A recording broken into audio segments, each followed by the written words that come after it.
First of all, we should probably set expectations. It's like everything else in life. It's not black and white. There are shades of gray, right? And that does extend to how remote are our remote teams, right? It's not just in office or fully distributed. A lot of companies right now, or at least intentionally after COVID hit, they did try to build sort of these hub and spoke models where you have like little pockets of folks that are based around the country.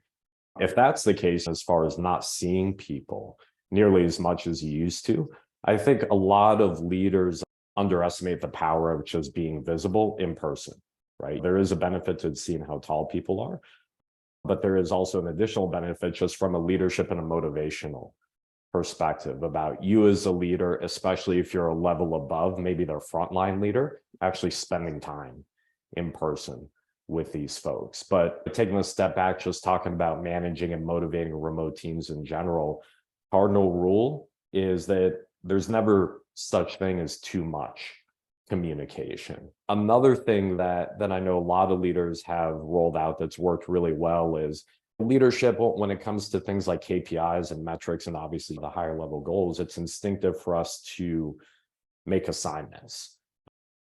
There is a whole lot of value, and especially when you really are drilling deep into the KPIs, of making that sort of a collaborative process, right? So that the reps that might be operating on their couch, they feel some level of ownership because to an extent they kind of help come up with the KPIs, right? These are the goals that we're going for on a monthly or quarterly basis. Let's kind of work backwards. And what do you think are going to be an appropriate set of KPIs that we're going to be able to manage you towards?